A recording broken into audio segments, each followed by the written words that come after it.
I've written a story involving lizard hunting.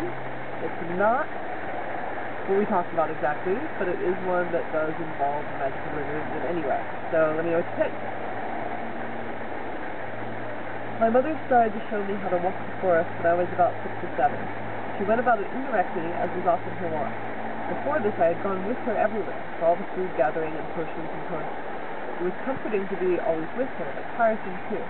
We would go to gather macadamias, for instance, and there was a joy in helping her to fill the capacious basket, and then to simply be nearby, making shells into tiny houses or turtle families, while she continued to hold and then place them in the basket, humming or singing to herself. But often these chores were a matter of hours, and I would tire of it. More concerning were the times when she would disappear on her own. She had some errands which were more dangerous or required her full attention. At those times I was confined to the yard until she returned. I could root in the garden or lay up in the house, but it got boring. When she was gone into the night, it was frightening.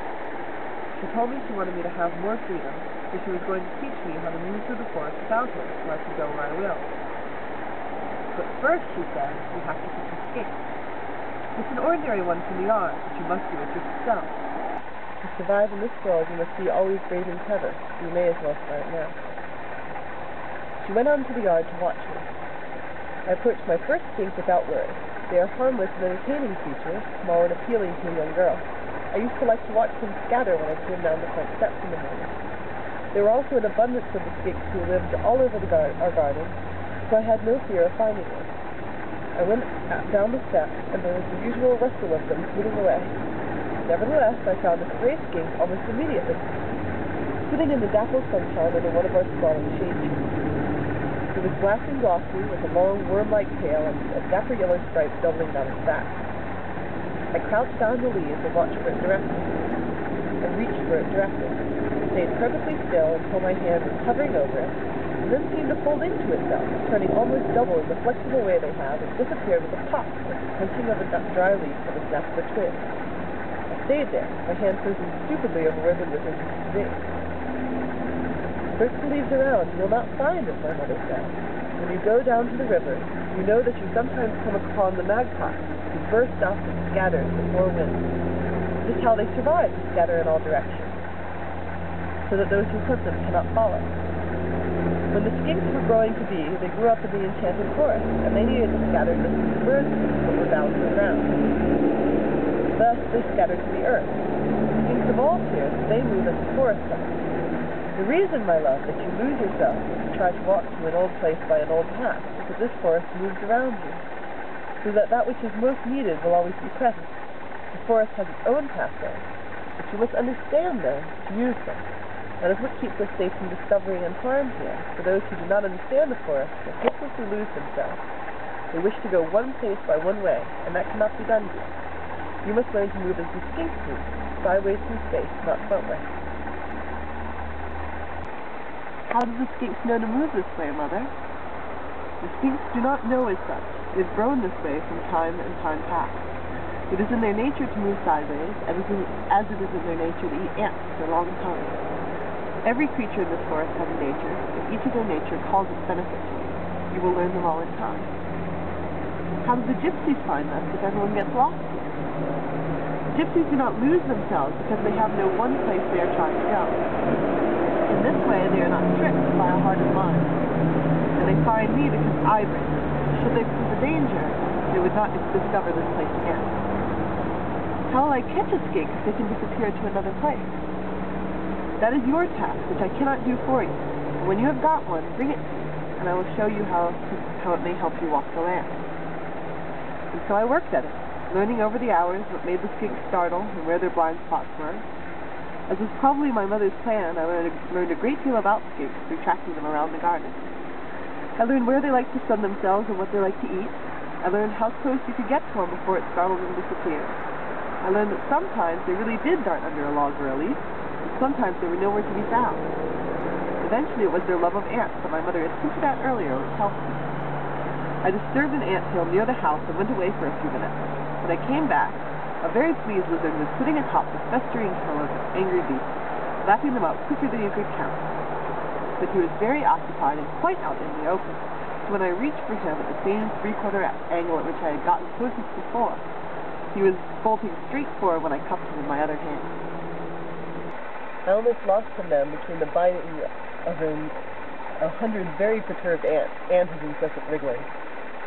I was fearful of crushing him and in danger of dropping him, but I scooped him up in both hands and let the ants go wild as I ran into the house, braying my victory to my mother. She transferred him easily from my hands to a shallow dish and heated my numerous bites before moving on. Incidentally, I have one of those bites, which I can't show you. From an incessant ant like that to me. Now you will lead us where we walk, but first you must choose a place you wish to go. Here, drink this. She handed me a cup with a foul-tasting potion she fed me routinely.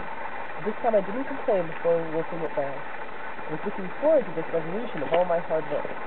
Then she put the skink in a rough leather pouch and handed it to me. Tell me where you would like to go today. I want to go to the mulberry trees, I cried without hesitation. Mulberries were among the trees we gathered, and I loved to go mulberry picking because I was allowed to eat all the mulberries I liked and dye my face and hands a bright pink.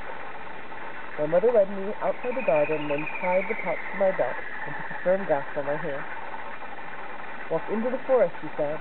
Keep a firm vision of where you wish to go. When you have walked a little way and thought of all the bright leaves and the sweet berries, then startle your little lizard. But take care you do not lose focus, because if you are unsure, the magic will not know where to take you. When the lizard moves, our will of where to go must be stronger than his blinding direction, and that way you will go to the place we choose, not the place you would end up.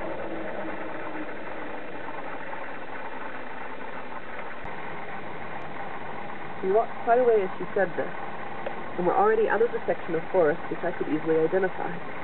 As I headed vaguely in the direction I thought the mulberries might be, I tried to conjure up everything I remembered about the mulberry patch. The overgrown river, the weedy banks with their riot of pussy willow and water rushes, the liberally spotted trees with their open welcoming leaves, the long plump berries that would be just ripening, turning from the stark sour red to the black of sweet tension, the raucous collection of weak birds which vied with us for the consumption of the day. I closed my eyes and could see the sunlit leaves wafting gently against the skyline, forming the tallest point on the watery landscape, and they seemed to be waving to me like friends. I breathed deep and slipped 2 fingers into the pouch to touch the stick's smooth, rubbery skin. I felt it double upon itself and slip between my fingers.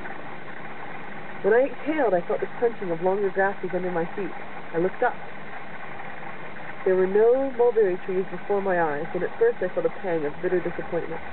Then I realized these long grasses were a part of the bushy area I recognized from my mother's walk with me to the berry patch, and that the river was only a few steps to the west from here, and I sighed with delight and relief. First time, my mother cried with approval and pride. Truly you have the gift of second sight. You will be darting to here and there before I know it. And we spent that day filling our bellies and our baskets and playing games of hide and seek among the reeds. Yes, as you know, I've been incommunicado for the last week in the lovely hinterland rainforest, so I'll be posting this up on Sunday. I'll see you tomorrow.